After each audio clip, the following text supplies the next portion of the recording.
ചില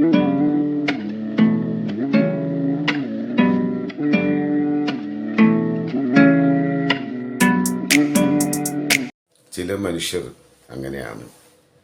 അവർ നമ്മുടെ ജീവിതത്തിലേക്ക് കടന്നു വരാൻ ഏറെ വൈകുമെങ്കിലും നമ്മുടെ ജീവിതാവസാനം വരെ അവർ സമ്മാനിച്ച ആ ഓർമ്മകൾ നമ്മോടൊപ്പം ഉണ്ടാവും.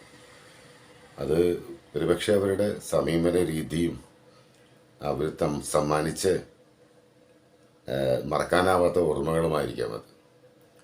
സംവിധായകൻ സിദ്ദീഖിന് ശേഷം, അദ്ദേഹത്തിൻ്റെ വിയോഗത്തിന് ശേഷം ഞാൻ ഏറെ ദുഃഖിച്ചത് സംവിധായകൻ നിസാറിൻ്റെ വിയോഗമാണ്.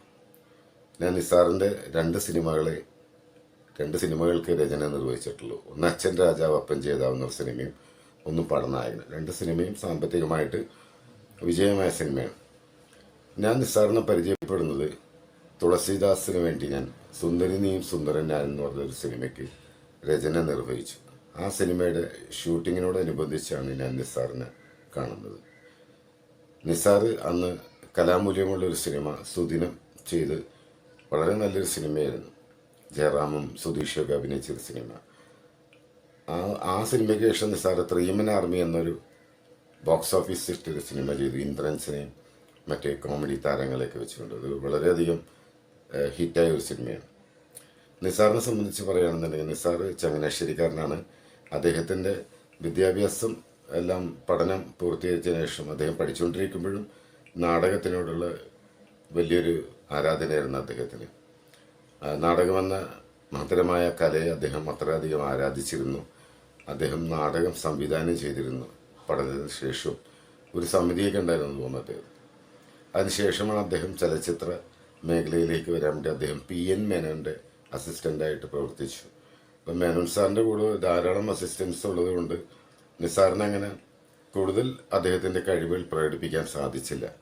അങ്ങനെ അദ്ദേഹം തുളസീദാസിൻ്റെ കൂടെ വരുന്നു. തുളസീദാസിൻ്റെ കൂടെ മിംസ് പരേഡ് തുടങ്ങി ഒത്തിരി സിനിമകൾ, മലപ്പുറം മഹാനാജോജി, ഒത്തിരി സിനിമകളിൽ അസോസിയേറ്റായിട്ട് വർക്ക് ചെയ്തു. അദ്ദേഹത്തിൻ്റെ ഒപ്പം പ്രവർത്തിച്ച് എനിക്ക് പറയാനുള്ളൊരു കാര്യം എന്ന് വെച്ചാൽ അദ്ദേഹത്തിൻ്റെ ഏറ്റവും ഒരു പ്ലസ് ആയിട്ടുള്ള കാര്യം എന്ന് വെച്ചാൽ വളരെ പോസിറ്റീവായിട്ടുള്ള ഒരാളാണ് നിസാർ. അങ്ങനെ ഒരു ഡയറക്ടർ, ഒരു ക്യാപ്റ്റൻസി, അങ്ങനെ ഒരു പവറൊന്നുമില്ല. എപ്പോഴും തമാശകളൊക്കെ പറയുക, എല്ലാവരും ദുഃഖങ്ങളിലൊക്കെ പങ്കുചേരുക, അങ്ങനെ യാതൊരു പ്രോബ്ലം ഇല്ലാത്ത, നമുക്കൊരു ടെൻഷൻ, എഴുത്തുകാർക്ക് ഒരു ടെൻഷൻ തരാത്തൊരു എഴുത്തുകാരനാണ്. പക്ഷേ വളരെ സ്പീഡായിരുന്നു, ഫാസ്റ്റായിരുന്നു. ആ ഫാസ്റ്റ്നെസ് എന്ന് പറഞ്ഞാൽ അതോടൊപ്പം നമ്മൾ നിൽക്കണം. നമുക്ക് ചിലപ്പോൾ ഉറങ്ങാനും പറ്റില്ല, ഒന്നും പറ്റില്ല. 20 ദിവസം പ്ലാൻ ചെയ്ത ഷൂട്ടിങ് എങ്കിലും 12 ദിവസം 15 ദിവസം കൊണ്ടൊക്കെ തീരും. അത് അദ്ദേഹം അങ്ങനെ ഒരു തീരുമാനത്തിലേക്ക് എത്താനുള്ള സംഭവം എന്താണെന്ന് വെച്ചിട്ടുണ്ടെങ്കിൽ അദ്ദേഹത്തിന് കൊച്ചു കൊച്ചു പടങ്ങൾ മതി. അതായത് പ്രൊഡ്യൂസർ സേഫ് ആകണം, നിർമ്മാതാവ് പണം മുടക്കുന്ന ആളെപ്പോഴും സുരക്ഷിതനായിരിക്കണം.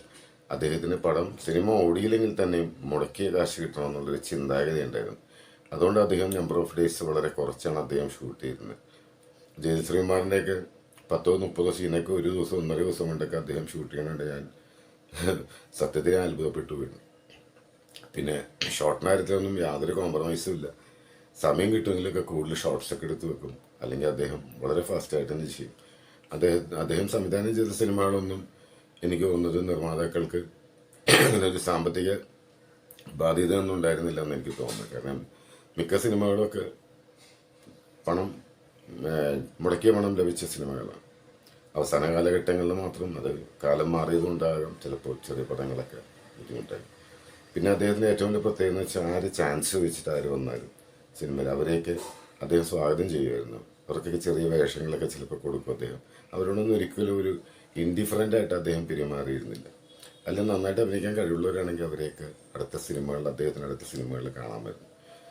ഒരു കാലഘട്ടത്തിൽ മിമിക്രി കലാകാരന്മാരെല്ലാവരും, നിസാറിൻ്റെ സിനിമയിൽ അഭിനയിക്കാത്ത ഒരു മിമിക്രി താരം ഉണ്ടാവില്ല എന്നാണ് എനിക്ക് തോന്നുന്നത്. പലരെയും അദ്ദേഹം സിനിമയിലേക്ക് കൊണ്ടുവന്നു. അവരൊക്കെ അന്ന് വളരെയധികം നല്ല സ്റ്റാറായി, ചിലർ നല്ല ടെക്നീഷ്യനായി. ഈ അൻവർ റഷീദൊക്കെ അദ്ദേഹത്തിനോടൊപ്പം പ്രവർത്തിച്ചിരുന്നതായി അൻവർ എന്നോട് പറഞ്ഞിട്ടുണ്ട്. നിസാറിനോട് എന്തായാലും അദ്ദേഹം ആരോടും വഴക്കിടില്ല. ഞാൻ അദ്ദേഹത്തോട് വഴക്കിട്ടുണ്ട്, കുറച്ച് നാളെങ്കിലും ഉണ്ടായിരിക്കുന്നു. പിന്നെ അദ്ദേഹം എന്നെ കാണുമ്പോൾ വളരെ സ്നേഹത്തോട് സംസാരിക്കുന്നു. ഇപ്പോൾ ഈ മരിക്കുന്നതിനൊക്കെ ഒരു 2 മാസം മുമ്പൊക്കെ എന്നോട് പറഞ്ഞു നമുക്കിനി ഒരു പടം ചെയ്യണമെന്നൊക്കെ പറഞ്ഞു. നിസാറിൻ്റെ ശരിക്കും എനിക്കൊരു ഗുണം ചെയ്തൊരു സംഭവം വെച്ചാൽ ഞാൻ ഈ കോവിഡ് സമയത്ത് ജാക്കി ഷെറീഫ് എന്ന് പറഞ്ഞൊരു പടം ഡയറക്റ്റ് ചെയ്തു. അതറിയാൻ അതിൻ്റെ റെസ്ട്രിക്ഷനും അതിൻ്റെ ഒരു സാമ്പത്തിക അവസ്ഥയൊക്കെ അറിയാം. അങ്ങനെ നിസ്സാറിൻ്റെ ഒരു പോളിസിയാണ് ഞാൻ അഡോപ്റ്റ് ചെയ്തത്. ഒരു ദിവസം ഞാനും 10-20 സീൻസൊക്കെ ഷൂട്ട് ചെയ്തിട്ടുണ്ട്. അത് നിസ്സാർക്കയുടെ ആ ഒരു ഷൂട്ടിങ് കണ്ട് അദ്ദേഹത്തിൻ്റെ ഒരു മേക്കിംഗ് രീതി കണ്ടിട്ടാണ് ഞാൻ അങ്ങനെ ചെയ്തത്. പിന്നെ അദ്ദേഹത്തിന് വളരെ വലിയൊരു അവസരമൊക്കെ വന്നാണ് അദ്ദേഹത്തിന്. അച്ഛൻ രാജ ഒപ്പം ചെയ്താവുന്ന സിനിമയുടെ പ്രിവ്യൂ ഡയറക്ടർ സിദ്ദീഖ് മരിച്ചുപോയ ഡയറക്ടർ സിദ്ദീഖും മമ്മൂക്കയും കണ്ടിരുന്നു. അങ്ങനെ കമൽ സാറിൻ്റെ ഒരു പടത്തിൻ്റെ ലൊക്കേഷനിൽ വെച്ച് കഴിഞ്ഞ് മമ്മൂക്ക എന്നോട് പറഞ്ഞു, ഞാൻ കണ്ടു, പ്രിവ്യൂ നന്നായിട്ടുണ്ട്, ഞങ്ങളൊരു കഥയിലേക്ക് നമുക്ക് നിസ്സാറിനെ കൊണ്ട് ഡയറക്റ്റ് ചെയ്യാമെന്ന് പറഞ്ഞു. ഞാനിവർ നിസ്സാറിനോട് പറഞ്ഞു. നിസ്സാർ അതിന് പുറകെ നടന്നില്ല. അദ്ദേഹം അങ്ങനെയാണ്. അദ്ദേഹം അങ്ങനെ അവസരങ്ങൾ തേടിയൊന്നും പോകില്ലായിരുന്നു. പിന്നീട് ഞാൻ ചോദിച്ചു എന്താണ് അങ്ങനെ ചെയ്യുന്നത്. ഇപ്പോൾ സൂപ്പർ സ്റ്റാറിൻ്റെ പടമൊക്കെ ചെയ്യണമെങ്കിൽ നമ്മൾ 2-3 കൊല്ലം നടക്കേണ്ടി വരും, കഞ്ഞി കുടിക്കണ്ടേ എന്നാണ് അദ്ദേഹം പറഞ്ഞത്. ശരിയാണത്. ഇപ്പോൾ കൊച്ചു പടങ്ങൾ വരുമ്പോൾ അദ്ദേഹം ചെയ്തു പോകും. പിന്നെ റെമുനറേഷൻ ആയിരുന്നൊന്നും അങ്ങനെ ഒരു നിർബന്ധമുള്ള വ്യക്തിയൊന്നും ആയിരുന്നില്ല അദ്ദേഹം. പറയുന്ന കാശ് കൊടുത്തില്ലെങ്കിൽ അദ്ദേഹം ഒന്നും പറയില്ലായിരുന്നു. അങ്ങനെ എല്ലാവർക്കും വളരെ അദ്ദേഹത്തോട് അടുത്ത് പരിചയപ്പെട്ട എല്ലാവർക്കും നിസ്സാർ എന്ന് പറയുമ്പോൾ ഒരു പ്രത്യേക സ്നേഹമുണ്ട്. അത് ഉറപ്പാണ് ആ കാര്യത്തിൽ. കാര്യം എനിക്ക് മനസ്സിൽ വളരെയധികം ദുഃഖമുണ്ട് നിസ്സാറിൻ്റെ വിയോഗം. ഞാൻ പ്രിയപ്പെട്ട നിസ്സാറിന് എൻ്റെ പ്രണാമം അർപ്പിക്കുന്നു. അദ്ദേഹത്തോടൊപ്പം പ്രവർത്തിച്ച ചലച്ചിത്ര പ്രവർത്തകർ അദ്ദേഹത്തിന് പ്രണാമം അർപ്പിച്ചുകൊണ്ടുള്ള വീഡിയോ സന്ദേശം ഓഡിയോ സന്ദേശം എനിക്ക് അയച്ചു.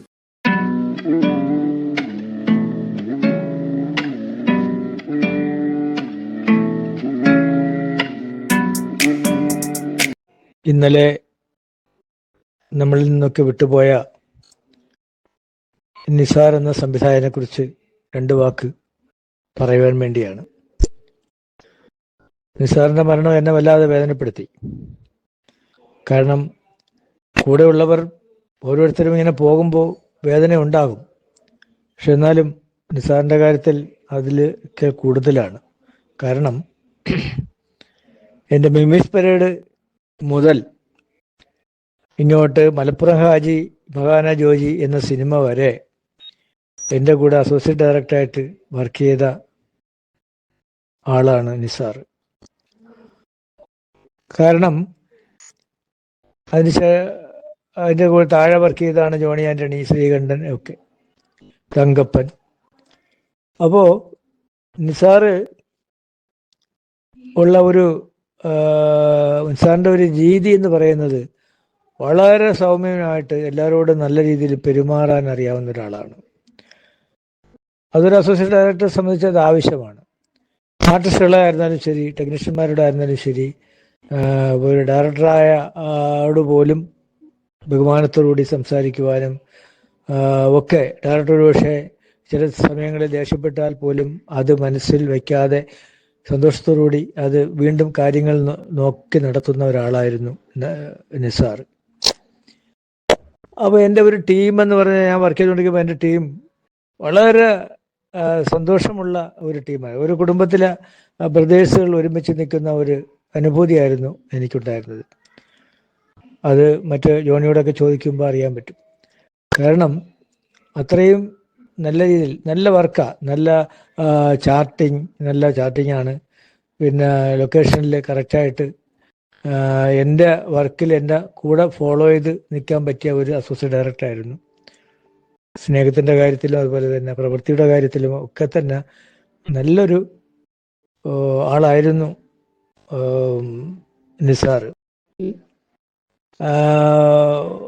എന്താണ് പറയേണ്ടതെന്ന് എനിക്കറിയില്ല. ആ ഒരു നിസാറിൻ്റെ വേർപാട് വല്ലാതെ എനിക്ക് ഫീൽ ചെയ്തു. കാരണം ഞാൻ ഇന്നലെ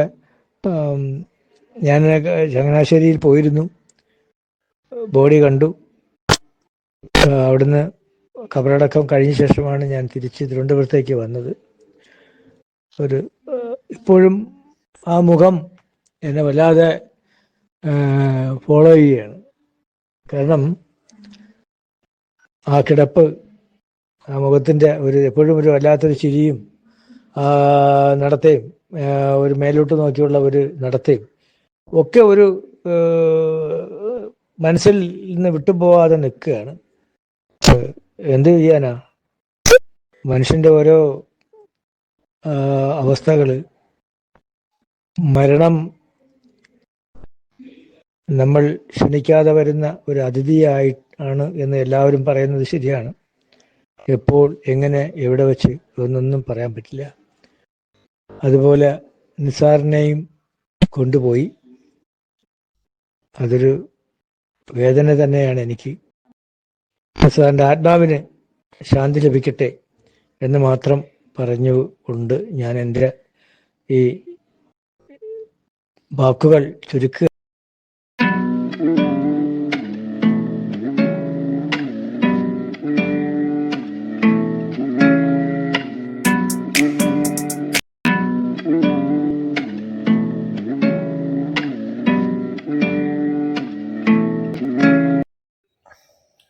നമസ്കാരം. പ്രിയപ്പെട്ട നിസാറിക്ക നമ്മളെ വിട്ടുപിരിഞ്ഞു. അദ്ദേഹത്തിൻ്റെ ആത്മാവിന് നിത്യശാന്തി നേരുന്നു. മലയാള സിനിമയിൽ കോമഡി ജോണറിൽപ്പെട്ട ഒരുപാട് സിനിമകൾ ചെയ്ത, അതിനൊപ്പം തന്നെ പടനായകനും ബ്രിട്ടീഷ് മാർക്കറ്റുമൊക്കെ പോലുള്ള ആക്ഷൻ സിനിമകളുടെയും വ്യക്താവായിരുന്നു നിസാറിക്ക. അതിനൊപ്പം തന്നെ അദ്ദേഹത്തിൻ്റെ ഏറ്റവും വലിയ പ്രസക്തി എന്ന് പറയുന്നത് ജഗതിയൊക്കെ ലൊക്കേഷനുകളിൽ നിന്ന് ലൊക്കേഷനുകളിലേക്ക് ഓടി നടന്ന് അഭിനയിക്കുന്ന കാലത്ത്, അദ്ദേഹത്തിൻ്റെ ഒരു ഡേറ്റിന് വേണ്ടി ഒരുപാട് സിനിമാ യൂണിറ്റുകൾ ഒരേപോലെ കാത്തു നിൽക്കുന്ന ഒരു കാലത്ത് ബാക്കിയെല്ലാം മറ്റുള്ള ആർട്ടിസ്റ്റുകളെല്ലാം വച്ച് സീനുകൾ തീർത്തിട്ട് ജഗതി വരുന്ന ആ ഒരു ദിവസം ഏതാനും മണിക്കൂറുകൾ കൊണ്ട് ഒരു 15 സീനും, ജഗതി ഉൾപ്പെടുന്ന 15 സീനും തീർക്കാൻ തക്ക വൈഭവം ഉണ്ടായിരുന്ന ഒരു സംവിധായകൻ. പക്ഷെ ഹ്യൂമറും ആക്ഷനുമൊക്കെ ആയിരുന്നു അദ്ദേഹത്തിന് സിനിമയിൽ പ്രധാനമായും പ്രവർത്തിച്ചതെങ്കിലും, അല്ലെങ്കിൽ അദ്ദേഹത്തിന്റെ പ്രധാന സിനിമകളെങ്കിലും, നല്ല സിനിമയെ ഉപാസിക്കുന്ന അമേച്ചർ നാടകങ്ങളുടെ സംവിധായകനായിരുന്ന ഒരു വ്യക്തി കൂടിയായിരുന്നു നിസാറിക്ക. അദ്ദേഹത്തിന്റെ ആദ്യ സിനിമയായ സുദിനം, ജയറാമും മാധവിയുമായിരുന്നു സിനിമയിലെ പ്രധാന താരങ്ങൾ. സുദിനത്തിന് ശേഷം തൻ്റെതായി മറ്റൊരു നല്ല സിനിമ ചെയ്യണമെന്നുള്ള അദ്ദേഹത്തിന്റെ, മറ്റുള്ളതൊന്നും മോശം സിനിമയല്ല, കുറച്ച് കലാമൂല്യമുള്ള അദ്ദേഹത്തിന്റെ മനസ്സിന് ചേർന്ന് നിൽക്കുന്ന ഒരു സിനിമ ചെയ്യണമെന്ന ആഗ്രഹത്തിന്റെ ഒരു പൂർത്തീകരണമായിരുന്നു. പൂർത്തീകരണം നമുക്ക് പറയാൻ കഴിയില്ല, അതിനുള്ളൊരു ശ്രമമായിരുന്നു ചില്ലക്ഷരങ്ങൾ എന്ന് പറയുന്ന ഒരു സിനിമ. ആ സിനിമയുടെ കഥയും തിരക്കഥയും സംഭാഷണമൊക്കെ എഴുതിയത് ഞാനായിരുന്നു. ഞങ്ങൾ തമ്മിലുള്ളൊരു വ്യക്തിപരമായ അനുഭവം എന്ന് പറയുന്നതും അത് തന്നെയാണ്. ഭരത് ഗോപിയും മുരളിയും ഖുശ്ബുവും ഒക്കെ രസികയും എല്ലാം അഭിനയിച്ച ആ സിനിമയുടെ 90% ചിത്രീകരിച്ചു. നിസാറിക്ക അദ്ദേഹത്തിന്റെ പതിവിൻപടിയുള്ള ആ വേഗതയിലാണ് ഈ സിനിമ ചിത്രീകരിച്ചിരുന്നെങ്കിൽ അത് കഴിഞ്ഞു പോയത്. പക്ഷേ ഈ സിനിമ തൻ്റെ കരിയറിലെ ഒരു നിർണായകമായ നാഴികക്കല്ലായി മാറണമെന്ന ആഗ്രഹത്തോടു കൂടിയാണ് അദ്ദേഹം ആ സിനിമയെ സമീപിച്ചിരുന്നതും അത് ചെയ്തതും. പക്ഷേ ദൗർഭാഗ്യവശാൽ 90% ചിത്രീകരണം പൂർത്തിയാക്കിയെങ്കിലും ആ സിനിമ ചില്ലക്ഷരങ്ങളിൽ ഇന്നും ഇറങ്ങിയിട്ടില്ല. അതൊരു നിസാറിക്കയുടെയും എൻ്റെയും വ്യക്തിപരമായൊരു നഷ്ടം തന്നെയാണ് ആ സിനിമ. ഇന്നത്തെ പ്രശസ്ത സംവിധായകനായിട്ടുള്ള മാർത്താണ്ഡൻ പറയും, അന്ന് മാർത്താണ്ഡൻ അതിൻ്റെ അസിസ്റ്റന്റ് ഡയറക്ടറാണ്.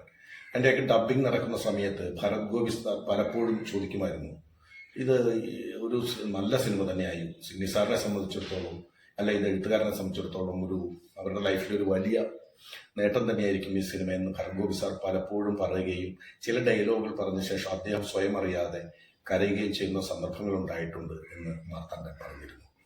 ഇതിനോട് ചേർത്ത് പറയേണ്ട മറ്റൊരു കാര്യം, നിസാറിക്ക മരിച്ചതിന്റെ കൃത്യം 3ാമത്തെ ദിവസം അദ്ദേഹത്തിന്റെയും വിനയന്റെയും ഒക്കെ അസോസിയേറ്റ് ആയിരുന്ന സിനി ബാബു എന്ന സഹസംവിധായകൻ നമ്മെ വിട്ടുപിരിഞ്ഞു. യഥാർത്ഥത്തിൽ ഞാൻ എഴുതിയ കഥയ്ക്ക് ചില്ലക്ഷരങ്ങൾ എന്ന് പേരിട്ടത്, ആ പേര് അതിനെ നിർദ്ദേശിച്ചത് ഈ സിനി ബാബു ആയിരുന്നു. നിസാറിക്കയുടെ പിന്നാലെ സിനി ബാബു മരിച്ചു. വിലയില്ലാത്ത അക്ഷരങ്ങൾ എന്നൊരു അർത്ഥം കൂടിയുണ്ട് ചില്ലക്ഷരങ്ങൾക്ക്. ആ ചില്ലക്ഷരങ്ങൾ ഇന്നും ചില്ലക്ഷരങ്ങളും ആ പേരിട്ട മനുഷ്യരും അതിൻ്റെ സംവിധായകരുമെല്ലാം നമ്മെ വിട്ടുപിരിഞ്ഞിരിക്കുന്ന ഈ നിമിഷത്തിൽ പ്രിയപ്പെട്ട നിസാറിക്കയുടെ ഓർമ്മകൾക്ക് മുന്നിൽ ആദരാഞ്ജലികൾ അർപ്പിച്ചു.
എൻ്റെ റേഞ്ചർ എന്ന നോവൽ ക്യാപ്റ്റൻ എന്ന പേരിൽ ചലച്ചിത്രമാക്കിയ സംവിധായകനാണ് നിസാർ.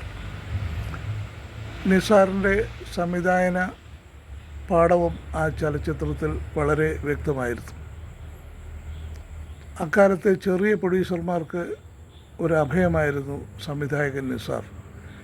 വളരെ ചുരുങ്ങിയ ബജറ്റിൽ സിനിമ നിർമ്മിച്ച് അദ്ദേഹം കൊടുത്തിരുന്നു. അദ്ദേഹം നമ്മെ വിട്ടുപിരിച്ചു.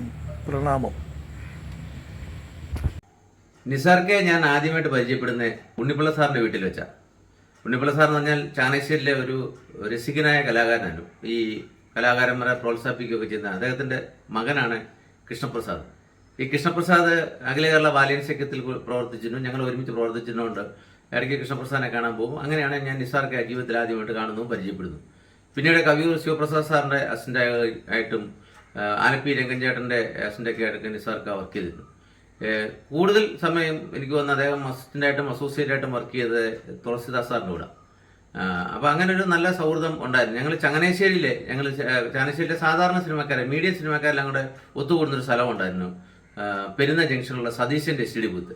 ഇതിൻ്റെ പ്രധാന കാരണം എസ് ടി ഡി ബൂത്തിൽ നിന്ന് കടം വിളിക്കുക, അവിടെ കൂടുക, അങ്ങനെ ഓരോരുത്തരുടെ പ്രോഗ്രാമുകളെ കുറിച്ചൊക്കെ അറിയാൻ സാധിക്കുമായിരുന്നു. ഞാനന്ന് നിശ്ചലചാരകനായിട്ട് വർക്ക് ചെയ്യുന്ന സമയത്താണ്. അങ്ങനെ ഇരിക്കുമ്പോൾ ഒരു ദിവസം ജോണി ആൻ്റിൻ്റെ വീട്ടിൽ നിന്നിട്ട് നിസാർക്കായ്ക്ക് ഒരു പടം കിട്ടുന്നുണ്ട്, നമുക്കൊന്ന് പോകാമെന്ന് പറഞ്ഞു. ജോണി എൻ്റെ ബൈക്കിൽ കയറി. അങ്ങനെ ഞാൻ നിസാർക്കയുടെ വീട്ടിൽ ചെന്നു. നിസാർക്കായും കയറ്റി ഞങ്ങളെ ഈ എസ് ടി ഡി ബൂത്തിൽ വന്നു. അവിടെ വെയിറ്റ് ചെയ്തപ്പോൾ രാജീവ് മാമ്പ്ര എന്ന ഞങ്ങൾ രാജാറിനെ വിളിക്കുന്ന ആൾ വരികയും അത് ഞങ്ങളൊരു സിനിമയെക്കുറിച്ച് പ്ലാൻ ചെയ്യുകയൊക്കെ ചെയ്തു. അപ്പോൾ ആ സമയത്ത് സുരേഷ് ഗോപി മാധവി ആണെങ്കിലും പ്ലാൻ ചെയ്തിട്ടുണ്ടെങ്കിലും ജയറാം ആ സമയത്ത് ഫ്രീ ആണ്. പാർവതിയുടെ ഡെലിവറി ആയിട്ട് അദ്ദേഹം എറണാകുളത്തുണ്ടായിരുന്നതുകൊണ്ട് ജയറാം ആ ക്യാരക്ടറിലേക്ക് വരികയും ആ പടം എൻ്റെ ഷൂട്ടിംഗ് നടപടികൾ ആരംഭിക്കുകയും ചെയ്തു. പക്ഷേ കഷ്ടകാലത്തിന് ക്രൈസ്റ്റ് കിങ് അച്ഛൻ, അതായത് ഹെൻറി എന്ന് പറഞ്ഞ ആളാണ് എൻ്റെ ഡിസ്ട്രിബ്യൂഷൻ എടുത്തത്. പുള്ളി പറഞ്ഞു ഒറ്റ ഡിമാൻഡേ ഉള്ളൂ, മാർക്കറ്റ് വാല്യൂ ഉള്ള സുധീഷിനെ ക്യാരക്ടറിലേക്ക് വെക്കണമെന്ന് പറഞ്ഞു. അങ്ങനെ കൃഷ്ണപ്രസാദ് ആ പടത്തിൽ നിന്ന് മാറുകയും പിന്നീട് സുധീഷ് വരികയും ചെയ്തു. പക്ഷേ കൃഷ്ണപ്രസാദ് മറ്റൊരു ക്യാരക്ടർ ഇട്ടെങ്കിലും കൃഷ്ണപ്രസാദ് അത് ചെയ്തില്ല. അതിന് പകരം വന്ന എൻ്റെ അസിസ്റ്റൻ്റായിരുന്ന ലാൽ ജോസ് പറഞ്ഞു നമുക്ക് ഗോപാലകൃഷ്ണനെ വിളിക്കാം, അതായത് ദിലീപിനെ വിളിക്കാമെന്ന് പറഞ്ഞു. അങ്ങനെ ദിലീപ് വന്നിട്ട് 2-3 സീനിൽ അഭിനയിച്ചു. പിന്നീട് ആ സിനിമയുടെ സെക്കൻഡ് അല്ലെങ്കിൽ വീഡിയോ ഒക്കെ ഇറങ്ങിയ സമയത്ത് ദിലീപിൻ്റെ ഫോട്ടോ ആണ് വലുതായിട്ട് വെച്ചിരുന്നത്. ഈ സുദിനത്തിന് ശേഷം നിസാർക്കായ്ക്ക് പിന്നെ തിരിഞ്ഞു നോക്കേണ്ടി വന്നില്ല. 10-30 സിനിമകളത് ചെയ്ത് 25 എണ്ണത്തിലധികം റിലീസ് ചെയ്തു. പുള്ളിക്കാരുടെ ഏറ്റവും വലിയ ക്വാളിറ്റി എന്ന് പറഞ്ഞാൽ നിർമ്മാതാവിനോടൊപ്പം നിൽക്കുക, ഏറ്റവും പൈസ കുറച്ച് എങ്ങനെയില്ല സിനിമ പൂർത്തീകരിക്കുക എന്നുള്ളതായിരുന്നു അദ്ദേഹത്തിൻ്റെ ഒരു ലക്ഷ്യം. അതിനകത്ത് ആരോഗ്യമൊന്നും നോക്കാറില്ല. എനിക്ക് തോന്നുന്നത് ഗൾഫ് രാജ്യത്തെ ഒരു സീരിയലായിട്ട് ബന്ധപ്പെട്ടാന്ന് തോന്നുന്നു. അദ്ദേഹം പോയ സമയത്ത് നല്ലൊരു ലൊക്കേഷൻ കണ്ട് ഷൂ ഒക്കെ ഊരിട്ട് ചാടി ഇറങ്ങിയപ്പോഴത്തേക്ക് മുട്ടോളം മണ്ണിലേക്ക് ചുട്ടുമെടുത്ത മണ്ണിലേക്ക് എല്ലാവരും കൂടെ പിടിച്ചെടുത്തപ്പം അദ്ദേഹത്തിൻ്റെ കാലിൻ്റെ അടിവശം മുഴുവൻ പഴുത്തിരുന്നു. പക്ഷെ അതൊന്നും നോക്കാതെ അദ്ദേഹം സിനിമ ആ വർക്ക് പൂർത്തീകരിക്കുകയും പിന്നീട് പല ലൊക്കേഷനിലും കാലിൻ്റെ കാര്യങ്ങൾ ഓർമ്മിക്കുമ്പോൾ പോലും അദ്ദേഹം അങ്ങനെ റെസ്റ്റ് എടുക്കാതെ കൃത്യമായിട്ട് ചെയ്ത ജോലിയുടെ ഒരു അർപ്പണബോധം അദ്ദേഹത്തിനുണ്ടായിരുന്നു. അതുപോലെ തന്നെ അദ്ദേഹം എത്രയോ വലിയ ആൾക്കാരെ വന്നു. ഇപ്പോൾ ജോണി ആൻ്റണി, സംവിധായകരായ അൻവർ റഷീദ്, മാർത്താണ്ഡൻ, ലാൽ ജോസ്, നടന്മാരായ ദിലീപ്, ഇന്ദ്രൻസ്, അങ്ങനെ ഇത്ര ആൾക്കാരെയൊക്കെ അദ്ദേഹം സിനിമയിലേക്ക് വളർത്തിക്കൊണ്ട് വന്നിട്ടുണ്ട്. ചങ്ങനാശ്ശേരിയിലെ മറ്റാർക്കും ഭേദിക്കാനാവാത്ത ഒരു റെക്കോർഡാണ് 25ലധികം സിനിമ ചെയ്ത സംവിധായകൻ എന്നുള്ളത്. ഏതായാലും ആ റെക്കോർഡ് അടുത്ത കാലത്ത് മാറുമെന്ന് എനിക്കിട്ട് പ്രതീക്ഷിക്കുന്നുമില്ല. നിസാർക്കയുടെ വേർപാട് ഞങ്ങളെ സംബന്ധിച്ചിടത്തോളം, ചങ്ങനാശ്ശേരിയിലെ സിനിമാക്കാരെ സംബന്ധിച്ചിടത്തോളം വലിയ ഒരു ദുഃഖം തന്നെയാണ്, ഒരു വേർപാടാണ്. ഇതിന് അദ്ദേഹത്തിന് ആ നഷ്ടം ഞങ്ങൾക്ക് നികത്താൻ പറ്റില്ല. എങ്കിൽ ഞങ്ങളുടെ മനസ്സിൽ സ്മരണയിൽ നിസാർക്ക ഉണ്ടാവും.